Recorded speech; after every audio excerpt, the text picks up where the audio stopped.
السلام علیکم. یو ډیره اهم مسله دا ده چې پاک افغان بارډر چې دی شهره هغه بنده ده د تیرو شپږیشو ورځو راسي او هلته یو قبیله ده کوکي خیل هغوی احتجاج کوي.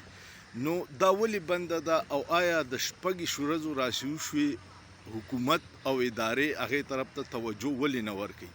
دا واقعه دا ده چې په 2012 کې کله په دې علاقو کې اپریشن شوی و نو دا خاندانونه آی ډي پی شوي خپل کورونه پریښي او نورو علاقو ته راغلي وو. نن 2024 دی، په 12 کاله کې واپس هغوی ته دا اجازت نشته چې واپس لاړ شي خپل کورونه آباد کړي.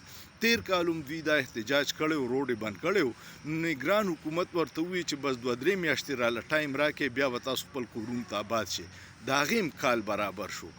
نه پوهېږم چې زموږ د فیصله ساز ولې دې طرفونو ته توجه نه ورکوي چې کله ته خلکو له جایز حق نه ورکې، پوره من احتجاج موقع هم وله نه ورکې، نو بیا هغه تشدد طرف ته خبره لاړ شي او دا خلک، دا مایوسه ځوانان چې کم په خپل حق باندې پوه دي، شعور وله راغلی دی، بیا کله د تنظیمونو کې شامل شي منظور پشتین سره یا د بلوچ علیحدګي پسندو سره، نو بیا تاسو نه خوښوئ.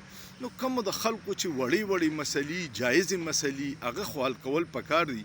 اوس چې روډ بند دی، 26 ورځې راسي، زموږ په تورخم باندې د افغانستان سره تجارت بالکل بند دی.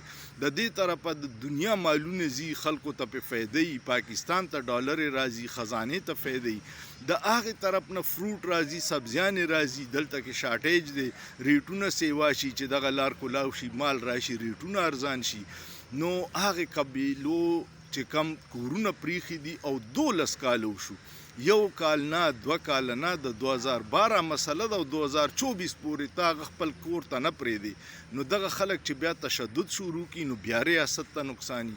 د خدای دپاره د ملک ته توجه ورکړي، د کومو ادارو چې څه ډیوټي د هغه وکړي. سیاست ټول عمر کېږي، کړی مو دی.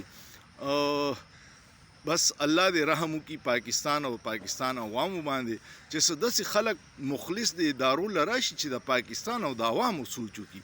خو د ذاتي مفاداتو سوچ کوئ نو ملک خو دغه د تباهۍ ته ورسېدو، نور به یې څومره تباه کوئ.